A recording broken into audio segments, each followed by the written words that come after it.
неформално заседание на Комисията правосъдие и вътрешни работи. Започваме част от българското председателство. Поставяме основните приоритети, които са на нашето председателство, включително и тези на Европейския съюз на масата, в 3 секции. Първа сесия имаме, след това работен обяд и още една сесия след обяд.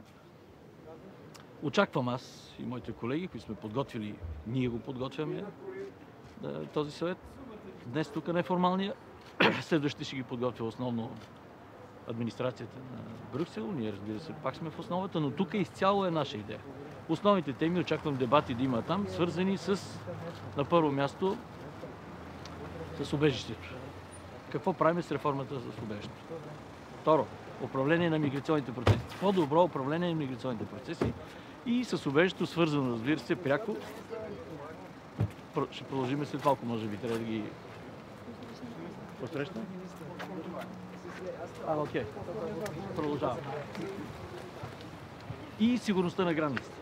Третата тема. Тези 3 неща ще ги обсъждаме. Само за сигурността на границите да обърна внимание. Това е следобед на тази сесия, също важно за нас. Там трябва да се съсредоточим и така сме поискали, предварително сме им задали темите да се подготвят на неформални, всеки един от министрите да може свободно да изкаже мнението си, да ни разкажат те как си представят разговорите и дебатите с третите страни. На второ място да обсъдим с тях, те да кажат, а ние само да се калкулираме, да събереме техните мнения, как по-добре да комуникираме с агенциите. Агенциите, които имат връзка с security border, с защита на границата. Това е много важно. Ние имаме какво да покажем, имаме какво да кажем в България, какво сме направили. Примерите, които видяхме на седмица в Гърция, също ще бъдат обсъдени. Предстои да отидем в Италия. Тоест, ние да бъдем в основата на такива ни разговори. Но всъщност акцента, който очакваме е тези дебати, така да усетим какво е мнението на колегите ни по това, което предлагаме. Реформа в убежището, дъблинската реформа, това е много важно за нас, как да подобрим миграцията, външно и вътрешно измерение. Това са акцентите и ние сега всъщност правим така, че да усетим какво е настроението. Знаете, че има и държави, които не са съгласни. Ние предлагаме един специален подход, не разделяне на пакетното придвижване на процесите. Говоря за Дъблинското споразумение, да не влизам в детайли, но експертите знаят за какво става дума. Така че ако усетиме, че нашето предложение, нашата посока на работа през тези 6 месеца е добра, с пълни сили ще продължим в тази посока. Това е основната ни цел. И всички изводите всъщност от това, което ще направим, е една целта. Европейските граждани да усетят, че българското председателство води в добра посока всички тези процеси, разбирайки, продължаваме това, което е направено от нас тези исторски приятели. Това е накратко. Това е проблема. Как да направим така, че да смирим всички, да направим баланса, да го потърсим всъщност. И ние имаме точни решения как да го направим и днес ще тестваме системата. Да кажат те на прав път ли сме или не сме. Благодаря ви, трябва се пак да ги посрещнем.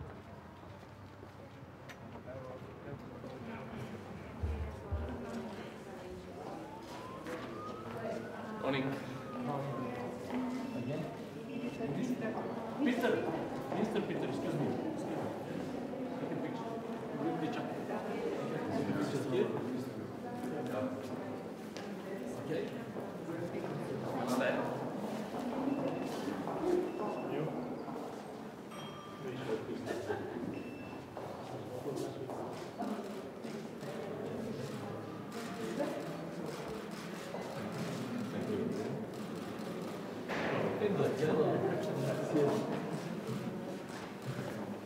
Please take a picture. Okay. This here. This side. Here.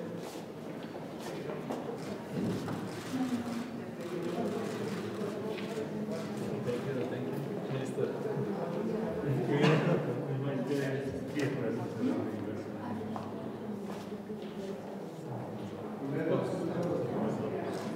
We found the time. Okay. Wow.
Alle da? Sonst wollte ich später nochmal wieder kommen.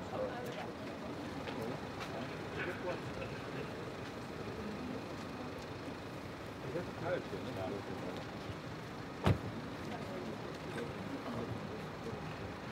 Die europäischen Innenminister werden heute die nächsten Schritte auf dem Weg zu einem gemeinsamen europäischen Asylsystem beraten. Die bulgarische Präsidentschaft unternimmt eine ernsthafte und kraftvolle Anstrengung, dass wir zu einem Ergebnis kommen. Der Auftrag der Regierungschefs ist klar, bis zum Juni diesen Jahres soll es eine politische Einigung geben. Das wird schwer, die Frage einer fairen Verteilung ist das schwierigste Thema.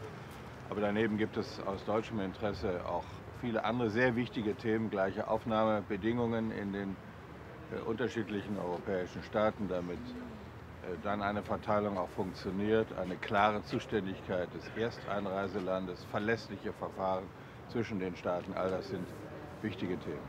Wir sprechen heute auch über das integrierte Grenzmanagement. Das ist weit mehr als eine starke Frontex-Agentur. Dazu gehört die Zusammenarbeit mit Drittstaaten, dazu gehört der Kampf gegen Schleuser und Schlepper. Dazu gehört der Außengrenzenschutz und die auch mit Frontex durchzuführende gemeinsame Rückführung. Wir tun das und wir müssen dazu mehr gemeinsame europäischen Aktivitäten kommen. Glauben Sie, dass Sie bei der Flüchtlingsquote noch einen Kompromiss finden können? Da sind die Fronten ja sehr verhärtet. Und kann Ihnen Herr Kickel vielleicht dabei helfen oder ist er eher ein Hindernis? Die Verteilungsfrage ist die schwierigste natürlich. Die Zahlen sind nicht mehr so hoch, wie sie 2015, 2016 waren. Deswegen müsste ein Kompromiss eigentlich leichter sein als damals. Aber vielleicht ist es auch sinnvoll, dass wir uns zeitlich zunächst auf die anderen Themen konzentrieren, ohne dass wir den Zusammenhang aus dem Auge verlieren. Dann gibt es vielleicht eher Fortschritte. Und was meinen neuen österreichischen Kollegen angeht, so werden wir heute ein erstes Gespräch haben. Was erwarten Sie von diesem Gespräch mit den österreichischen Kollegen?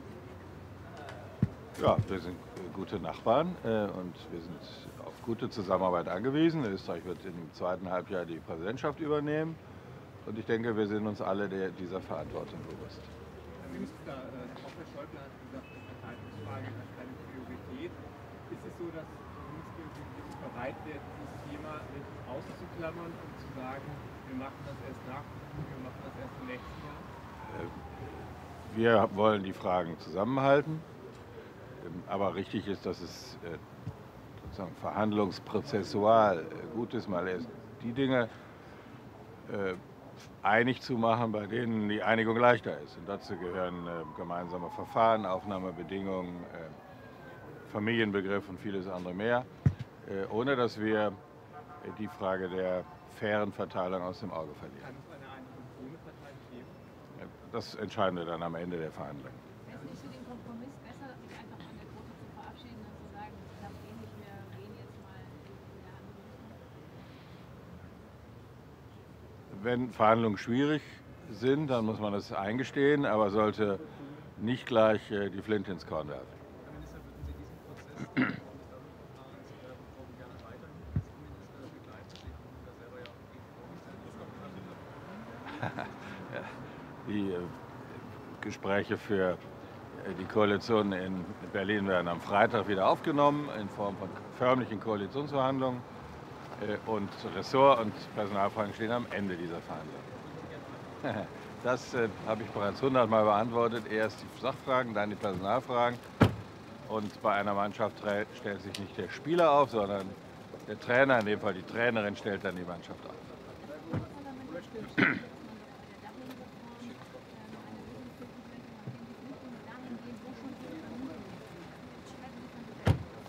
Davon halte ich nichts.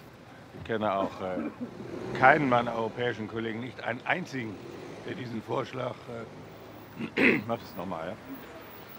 Ich halte von diesem Vorschlag nichts. Ich kenne auch keinen einzigen meiner europäischen Kollegen, der diesen Vorschlag begrüßt hätte.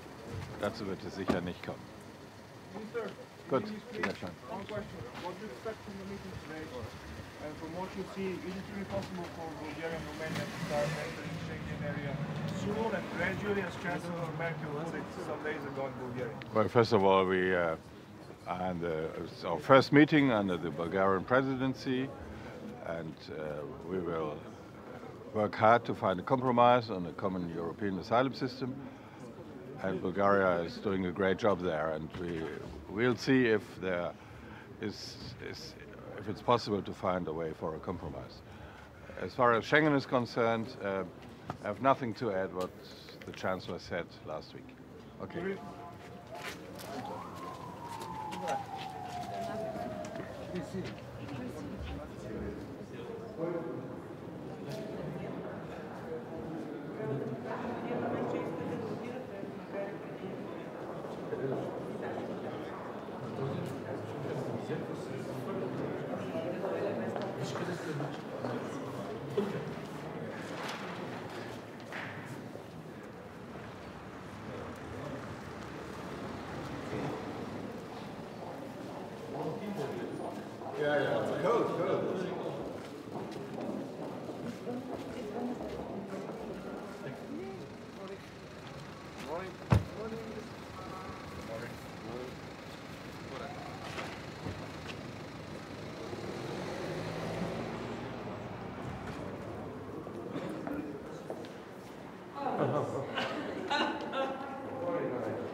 No, I arrived so late yesterday that we were not able to try wine.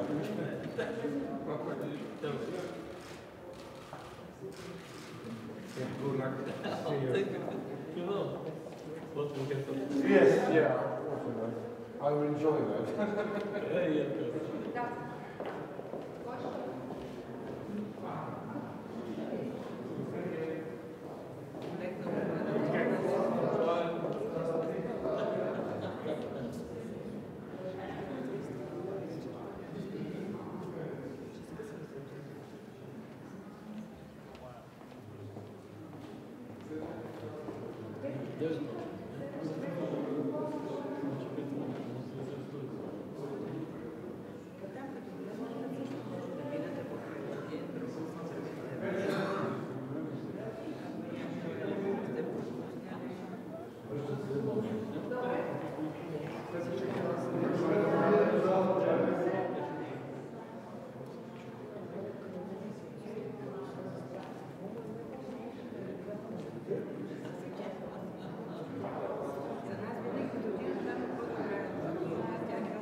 Ясно.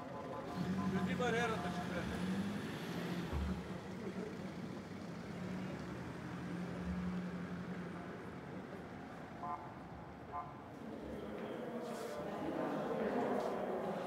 Те сега поглезат да видиш колко е.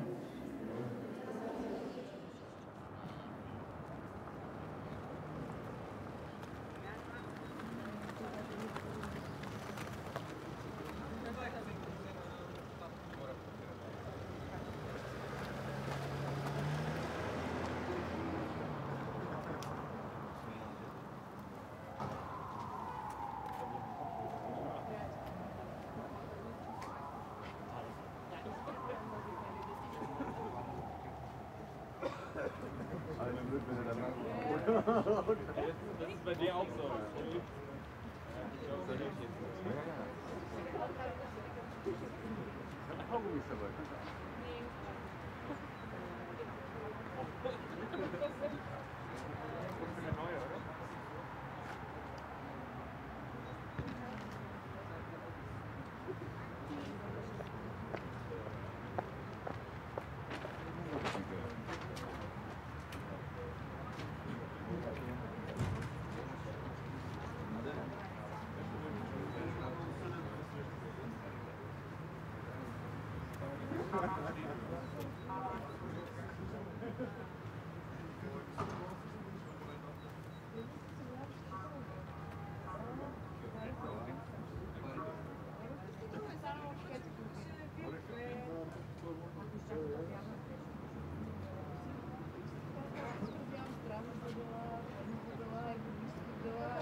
Точно него си мисли и чакам него.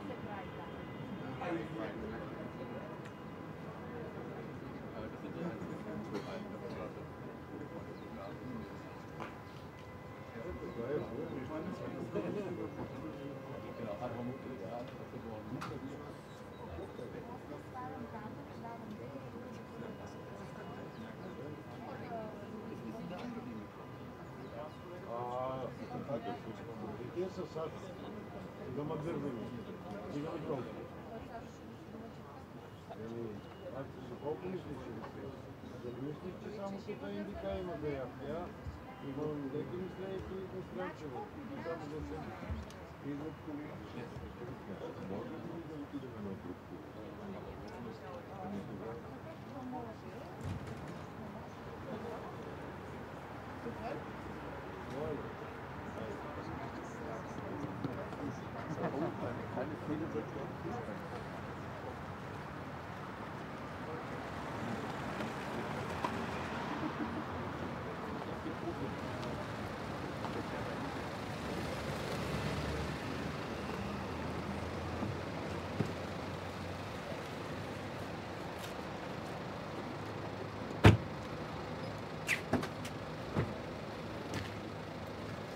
Excuse me. This is not working. The logo is another. Not checking for production system. Other. Turn, go to another. Take your. Okay. Turn, go to another. Not checking the stuff. Няма да оставаш, той с колите, да я знам какво ще ги стане.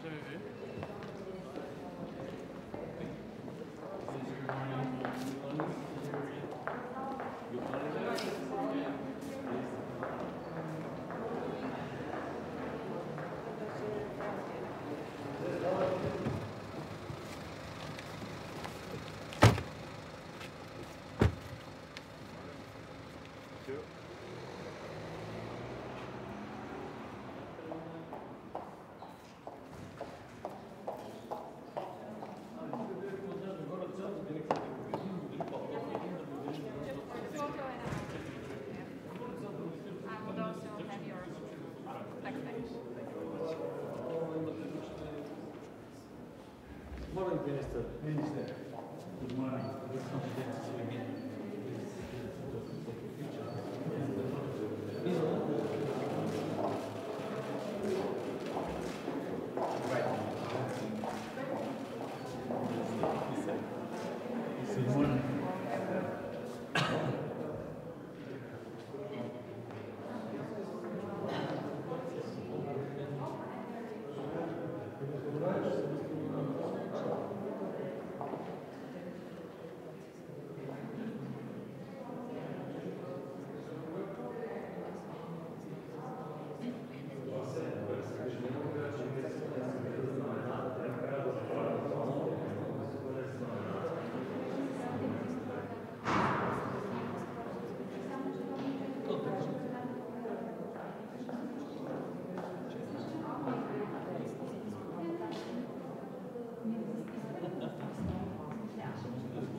Ние сме първите, но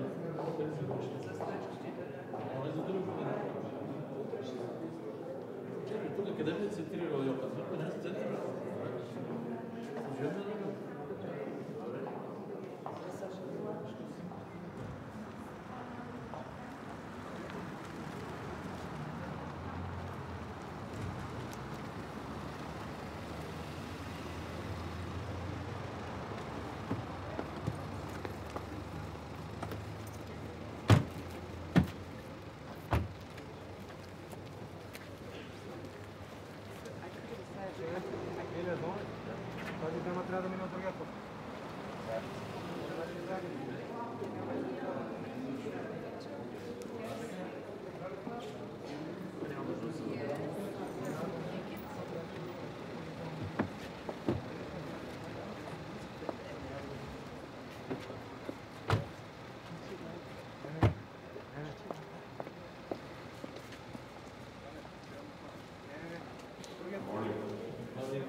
Hier packt man Rest auf Kissen. Yes, sorry. How are you doing? You good?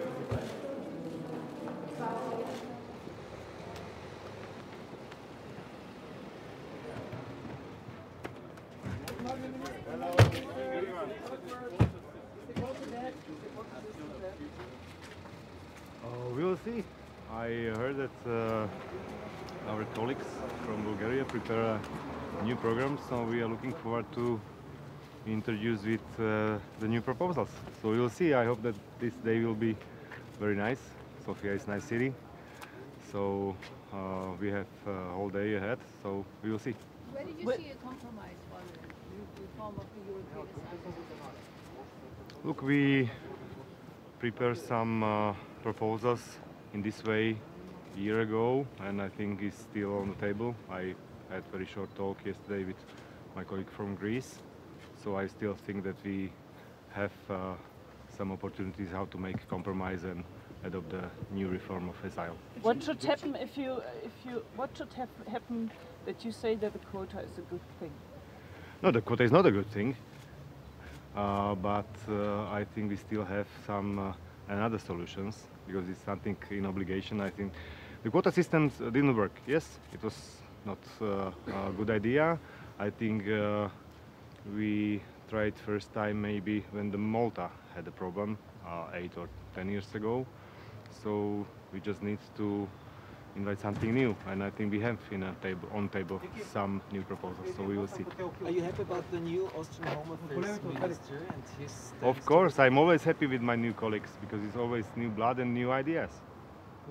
So I just met him yesterday for a while, but I hope today I will have more time to speak with him, and of course we are very close neighbors, so I think the relations will going great. Are you expecting additional support from Austria in the asylum discussion? Sure, because every time if the new minister come, so also the new ideas come with him, so I'm looking forward for that. Thank you. Bye. Do you think there are alternatives of the quota system? Yes, I think so, but first What alternatives? just look for our cooperation with Austria during the main crisis in 2015, and what we had in our bilateral agreement with Austria, and I think this is also one of the ways how we can go. Bye.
¿Cómo va a comentar la declaración de Puigdemont que lo mejor sería una investidura, lo ideal es una investidura presidencial? ¿Cree usted que puede suceder en las próximas semanas?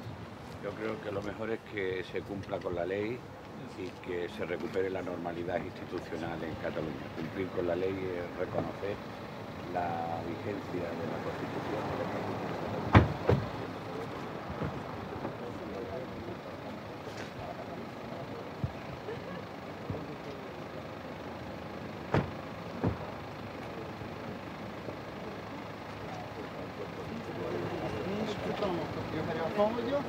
Okay, let's go.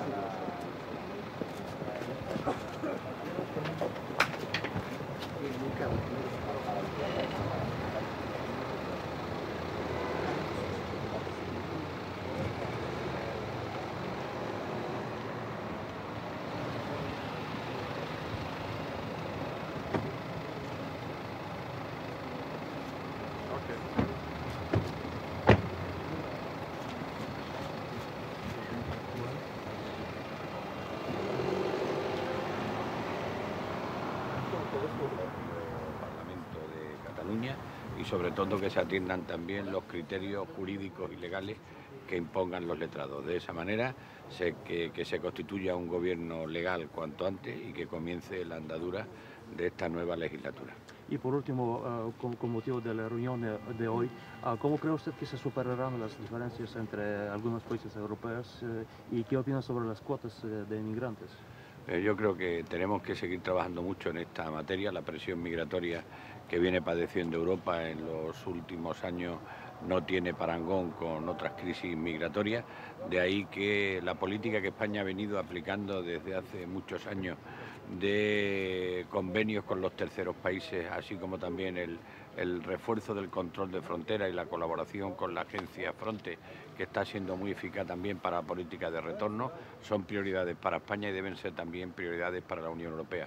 Y también es algo evidente, tenemos que conseguir entre todos una migración que sea ordenada, que sea segura, y para que sea ordenada y segura es necesario que fortalezcamos las vías de inmigración legal y regular y que por otro lado también pues la colaboración con los terceros países posibilite que nuevos convenios den lugar a que el desarrollo impida que los nacionales de esos países.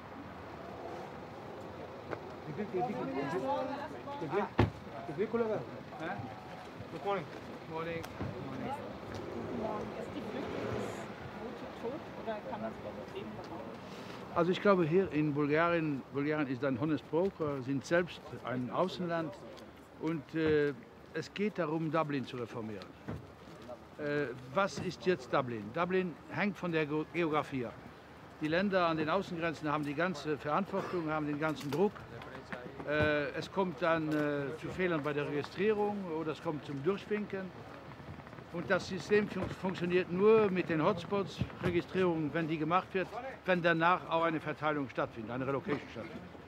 Was wir brauchen, ist ein System, das in normalen Zeiten so funktionieren kann, etwa wie heute, in kritischeren Zeiten, dass man mehr Solidarität zeigen muss und in Krisenzeiten, dass vorab, das ist das Problem, vorab gewusst wird, wie die Verteilung der Menschen und auch, das geht nur durch Relocation dann gewährleistet werden kann. Wir müssen also es fertigbringen, in unseren Köpfen zu sehen, dass wir nicht alles auf den Außengrenzenländern liegen lassen können und dass die Relocation in Krisenzeiten etwas ist, was wir brauchen, mit vorab, ich sage es noch einmal, dass jedes Land weiß, welche Lasten es übernehmen muss. Aber die Osteuropäer wollen ja nicht mitmachen. Ja, das habe ich schon gehört seit 2015. Es geht hier nicht nur um Flüchtlingsproblematik, es geht um die Solidarität in der Europäischen Union und es geht darum, bringen wir es fertig, eine europäische Flüchtlingspolitik hinzubekommen. Das ist im Interesse von allen Ländern der Europäischen Union. Wenn wir das nicht hinkriegen, werden wir darin ersticken. Auch die Länder, die jetzt ablehnen, werden hoffentlich sehr, sehr bald einsehen, dass es so nicht gehen kann. Man kann nicht, weil man an einer Außengrenze liegt, den Ländern sagen, ihr habt die ganze Verantwortung zu tragen, die ganze Last zu tragen und wir kuschen uns dahinter und schauen in eine andere Richtung. Das geht nicht. Herr Astmann, heute ist zum ersten Mal ein Minister der neuen FPÖ-Regierung hier. Wird es dadurch leichter? Werden Sie mit ihm sprechen? Ja, warum nicht? Ich bin ja kein Menschenfresser. Und das Zweite ist, wissen Sie, ich habe immer gehört und ich glaube das, dass Österreich eine pro-europäische Regierung hat. Und wenn man eine pro-europäische Regierung hat, weiß man, dass es so etwas gibt wie Verantwortung und Solidarität, auch in der Flüchtlingsfrage. Da habe ich Vertrauen in jeden Österreicher, dass das gut geht. Bitte. Good morning. Jean, I agree with you. How are you, my friend? So, well, good morning again. It is a very important informal meeting of Ministers of Interior that will take place here in Sofia. We have to find a way to agree in setting up and adopting a common European asylum system. No decision will be made today, but I believe that our colleagues, the ministers, will contribute in a constructive way in order to reach a solution. At the same time, we're going to discuss also issues that have to do with the better more efficient management of our external borders. Bulgaria is a good example of how you can manage your external borders at the same time the external borders of the European Union. Another point that will be discussed has to do with returns. So the ones who are not eligible to stay in Europe, we have to be more efficient there. So during the meeting, some ministers might raise other issues, but for the moment, these are the main topics of our agenda. I look forward to a good discussion and good understanding with my colleagues, Ministers of Interior of all member states. Do you think that the relocation quota will be part of this new policy? Well, relocation works. And I can tell you now, 2.5 years after, that it is a success story. More than 30,000 people have already been relocated. At the same time, the numbers have gone down. We have less applications, but on the other hand, the system works. Resettlement also works, and we have the very first very positive results. Definitely, we are not where we were 3 years ago. We have made great progress with the support and the contribution of all member states. But we have to be vigilant. For the future, we never know what the future is holding for us. So this is what we try to do, to set up schemes, mechanisms, and a policy that will provide member states and the European Union with all necessary means in order to address similar phenomena in the future. But the eastern country doesn't take refugees. Is that a working Well, program? let's stop using the term Eastern and Western countries. This period belongs to the past. I believe that everybody is inspired by the European spirit that should prevail everywhere. We are in a common house. We all belong to the same family. We have to start thinking and acting in the same way. This is Europe, and that's how we have to build our future. Are you optimistic that the division over quotas can be resolved by the month of June? By nature, I'm optimistic. I think that what will prevail is the European spirit and the spirit of solidarity. I have repeatedly said that this term cannot be interpreted differently. If you take a look in the dictionaries of all European languages, you see that the term solidarity has the same interpretation and the same meaning. Let's do something to get out of this stalemate, because for me it is not a real one. It is a question of how you think politically, addressing sometimes your domestic audience. Thank you, sir. Thank you. Will we see you later? Later on, more news at the end of it. Sir, thank you very much.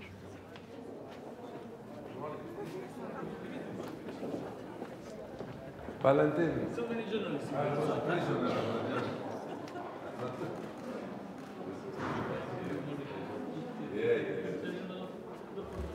the proper God. That's our friendship.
Može.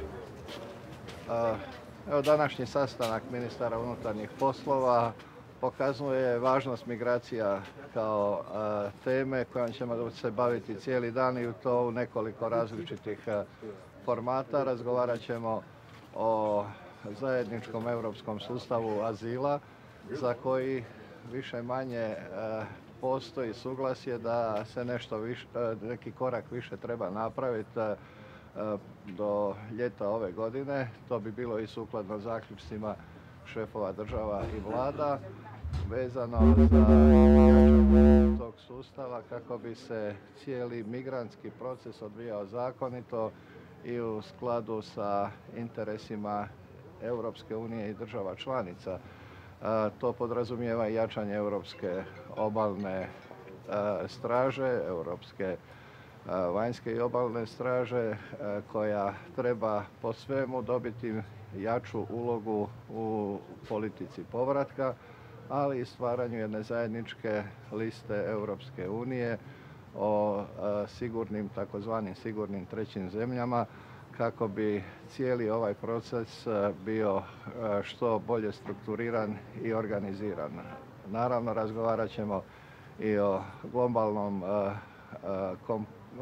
kompaktu, dakle dokumentu koji bi se trebao usvojiti na razini Ujedinjenih naroda, što je važno jer po prvi puta u povijesti svjetski šefovi država su se posvetili i donijeli Njujoršku deklaraciju u rujnu prošle godine vezanu za izbjeglice i migrante. Ovaj dokument koji bi bio posvećen migrantima također bi trebao biti usvojen do kraja ove godine, jer migracije su globalni fenomen. U ovom trenutku procjena je da je više od 250 milijuna ljudi u pokretu, od toga 63 milijuna su izbjeglice, dakle nedvojbeno se radi o svjetskom fenomenu, o jednom izazovu za cjelokupnu međunarodnu zajednicu, a to znači da odgovor mora biti zajednički.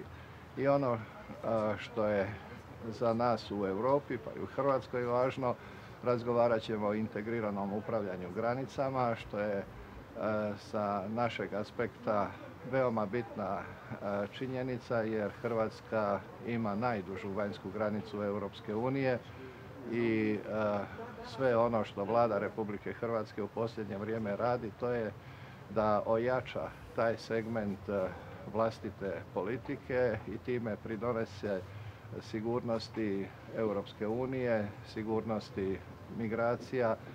Mi smo, kao što je poznato, nedavno otvorili jedan centar za migrante u istočnoj Slavoniji. Planiramo ići dalje sa tim i s otvaranjem centra u Kuparima, vjerojatno jedno u Lici.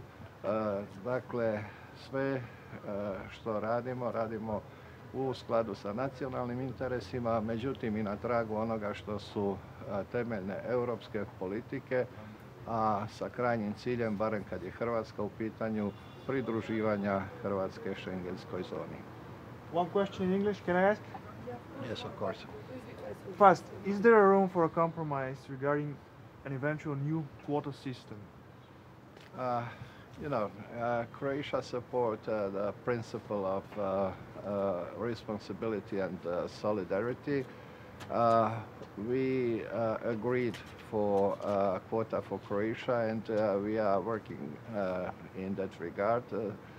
Recently, we accepted 40 migrants from Turkey, Syrians, and we already integrated in Croatia society, and these days, I think, as we speak, the next group of people from Turkey will come in Croatia, so we participate in both directions, resettlement and relocation of migrants. Thank you, sir. Thank you. Have a good meeting. Pleasure. Send this to the Croatian National Parliament. Okay, this is my number, this is my email.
External Action Service, so Christian will be intervening in the afternoon as we discussed.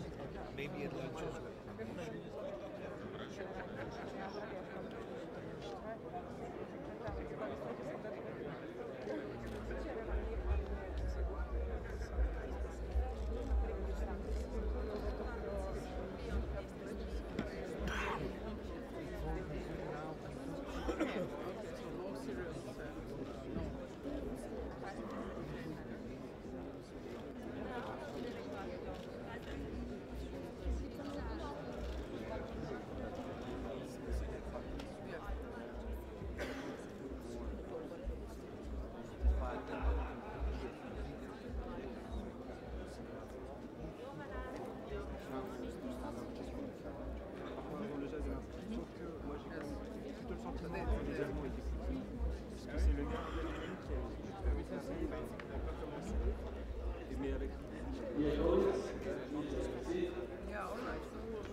Maria is just we see each other okay,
Let's start work today.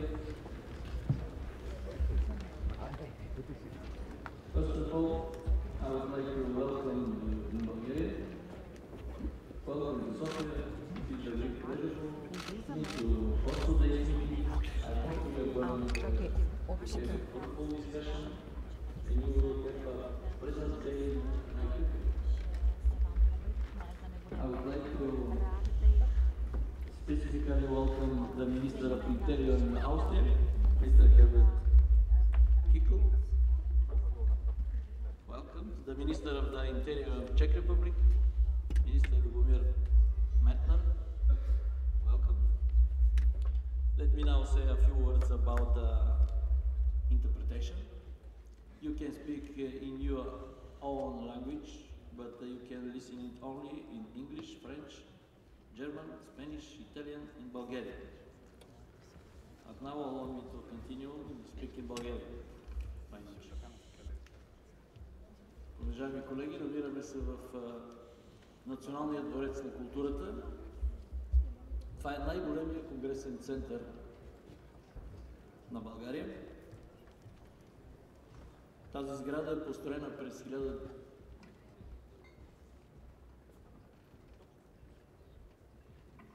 Тази сграда е построена през 1981 година по случай 1300 години от създаването на българската държава. в наши дни се използва за различни културни прояви.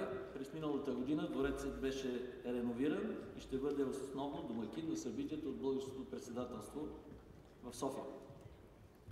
А сега позволете ми да премина към дневния ред и някои административни указания. Съгласно програмата, която имате, първата работна сесия, посветена на политиката в областта на убежището, ще продължи до 10:30 часа, когато ще прекъснем